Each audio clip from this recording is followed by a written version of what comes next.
In this week's video fishing forecast for New England, we have an update on the Coastal Kayak Clash leaderboard, launch of a brand new website for the Fisherman.com, mahi and yellowfin offshore, porgies and sea bass inshore, good blue crabbing in the tidal creeks, peanut bunker fueling, some good surf action on stripers and blues, and much, much more. Check it out. The fishing news is sponsored by these fine partners. Hey there, Toby Lapinski for the New England edition, the Fisherman magazine, with this week's web video fishing forecast. I'm going to start things off this week with update on the Coastal Kayak Clash leaderboard, as New England angler Chris Neves broke out of his tie for first place overall with a new top black sea bass entry of 22 3/4 inches this week. This gives Chris 8 total points, with the first place sea bass, second place in the bluefish, and the top spot held down on the porgies. Let's see, he leads New Jersey's Bob Wagner, who's in second place with his scoring is comprised 6 points. Got the first place bluefish, the second place fluke, and the third place porgy. And Chris Darzinski of Long Island rounds out the top 3 overall with 5 points based off his second place weakfish and first place sea robin. Speaking of the sea robin, August fish of the month is the sea robin, so be sure to send in those bird pictures today, as every fish of the month winner, at the end of the tournament will win a $100 gift card to Yak Attack. So great prize right there. Of course, there's plenty of time to still compete. This Coastal Kayak Clash is the kayak-only Fisherman subscriber fishing tournament, multi-species, runs from May through the end of November. For complete rules and details on the Coastal Kayak Clash, as well as to sign up and to check out the weekly updates on the leaderboard, be sure to visit thefisherman.com today. And speaking of thefisherman.com, as I noted earlier, we launched a new and improved website this past week. First up, be sure to update your bookmarks and favorites you might have saved in your computer, phone, or tablet, wherever you access thefisherman.com. And it's just simply www.thefisherman.com. Once you're on the site, you can easily access any of the 3 editions of the magazine from the homepage, which comes included with a subscription to any individual edition. Brings you to all the features included that week, from the editor's log, the columns, the full-length features on the monthlies, news briefs. All of those can be accessed right there. You can hop in and read them digitally. You don't just have to access them by the flipbook, as was the case prior, although the flipbook is still accessible if you prefer to read the magazine in that manner. And then from there you can jump to the reports sections across all of the editions, broken down obviously by edition, by region, by port, and so on. It includes also not just that week's fishing reports, but the archived fishing reports going back quite some time as well.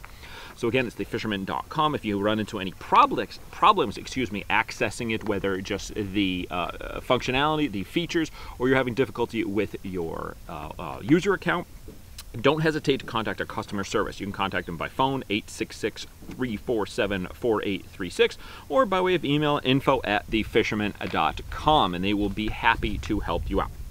All right, moving into the reports. Going to start off with some offshore info this week, as my buddy Chris Garvin ran offshore last week. He and his dad and a couple of buddies went out. They were heading out towards fishtails. They got a good-sized yellowfin tuna about 45 miles past Montauk as they were heading to the tails. Another boat they were with, they were fishing along with, hooked into 4 yellows, but was able to boat a pair of them. He said once they got out to the tails, they didn't find any more yellows. All the action was in between on the way out. But once they got there, there was tons and tons of small mahi. Basically every single high flyer or a bit of structure debris that they found, there was 20, 30, 40 mahi hanging around on it, as you can see from this video clip here that we've got running. Now I want to say thanks, of course, to Chris for the fillets. It's tough to beat some fresh mahi and yellowfin on the grill, and Aiden and I greatly appreciated it. But Chris wasn't done there. Once he got back home after everybody had finished cleaning the boat up, filleted the fish and everything else, the next day he went out with his son Kyle.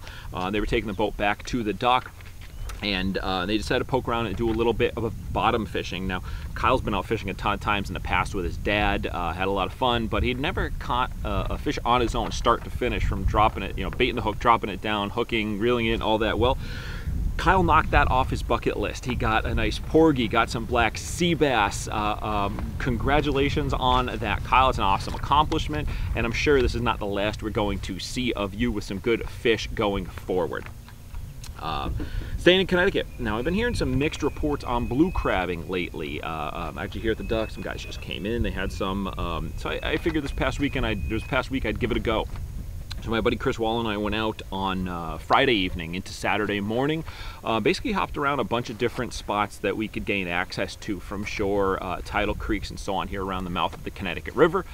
We were just, no baits, just spotting with the lights and scooping, and we did quite well. At the end of a couple hours of poking around, we ended up with 53 nice crabs and had a great feast with the family on Saturday.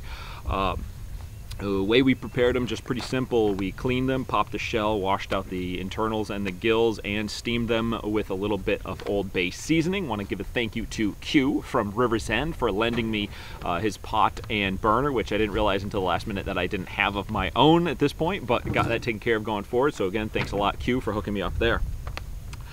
All right, heading up the coast, TJ Kopecki checks in once again with another video report for us, so take it away, TJ. Hey, thanks, Toby. Hey guys, nice to be back reporting to you again from the Mount Bay, East Bay area, a little bit of southeastern Massachusetts. Today, as you can see behind me, fishing in the Coles River. Pretty much just using some small, soft plastics in the 3-inch category, trying to match the hatch. I know some stripers out here. A couple of friends of mine been catching some real small schoolies. Still fun to catch when you can get out here and get them. I'm also biting on some real small bucktails off the bottom. There are a ton of skipjacks in here, and as we speak, there's fish pretty much jumping everywhere out here. Feeding on some real tiny bait that I can see swimming by. As goes for the bay, Mount Hope Bay, Borden Lighthouse Marine. Right off of that, at the Borden Lighthouse, seeing a lot of bluefish out there. A lot of guys catching blues. As just follow the birds and actually get in the pack of other boats that are out there fishing. As always, not to be repetitive, but Brenton Reef and the lower part of the bay loaded with peanut bunker. 2 to 3 inch size. You really got to match the hatch because they've been real finicky out there. Pretty much epoxy resin jigs, small soft plastics are working. To guys that are just casting to them, the guys fishing off the shore, Brent Reef, are still catching stripers off there, and actually catching some pretty good sized ones now, up to 25 inch, but it's a good schoolie from the shore. Up inside of the rivers, still slow, just the same as here in the Coles River, Warren and Barrington. Barrington Beach, still birds everywhere, lots of bluefish from the shore. I've heard reports of like a lot of smaller fish being caught up there towards Nayet Point and into the Providence River. Anywhere around Prudence, you get out there early in the morning or late in the evening, you're gonna see fish, you're gonna find birds. You can just pretty much get on them if you're on a boat.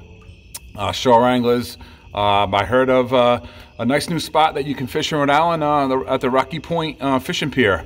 Guys catching scup off of there. Lots of sea robins I've heard of there too.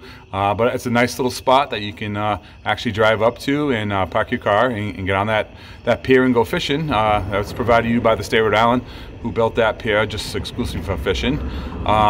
Roger Williams College, down off of there underneath the Mount Hope Bridge. I've heard of some really good scup bite there too. Most people, as I always repeat and say, it's squid and your clam tongue are pretty much probably your best bait that you're going to use to catch those. The tog fishing, it was a little slow. I know that bottom got stirred up this weekend from that northeast blow that we had, and just with the high surf and all the hydraulics from the waves stirred up that bottom. So bottom fishing's been a little tougher, but got a new moon coming up on the 19th. Probably when you see this video, you've already going to be still fishing that new moon. The tides are a little bit higher, and bringing more bait inside of these rivers. So if you get a chance to get out there and fish, tight lines, and we'll catch you next week. Thanks a lot, TJ. As he noted, there's been a lot of bait inshore, real small stuff. I've really seen it move in heavily since the passing of the hurricane. What was it, 2 weeks ago or whatever now. There's tons of small peanut bunker. I believe there's some bay anchovies, silver sides, lots of them in the wash, inshore. Boats are getting in on, surf guys are getting in on. And there's been a lot of small fish, small bass and small blues. But I was out last week in the Northeast below, hit a couple of spots and was able to do a bit better than I had been doing. Basically just upsized, went with a 13-inch GT, Gravity Tackle GT eel on a Joe Baggs head. 13-inch offering, around 2-inch baits, was able to pull some pretty good fish up to 41 pounds on the night. So it just goes to show you it's not always about exactly matching the hatch. Sometimes I say going opposite of it might call out some of the bigger fish. So in the coming days and weeks, we hopefully gonna have a pretty good fall run with all this bait is showing. But if you want to get into some better fish, it's not a bad idea to go opposite of what they are feeding. I know it doesn't always work, but when it does, oftentimes it really pays off well. All right, well, there you have it. I'm Toby Lapinski for the New England edition of the Fisherman magazine, reminding you to head on over to the brand new fisherman.com and check everything out before you head out and fish this weekend. Steigercraft boats, built by people who fish our waters. Serious English choose Steigercraft for their 40 years of boat building experience right here in the Northeast and Mid-Atlantic. Visit steigercraft.com for a dealer near you.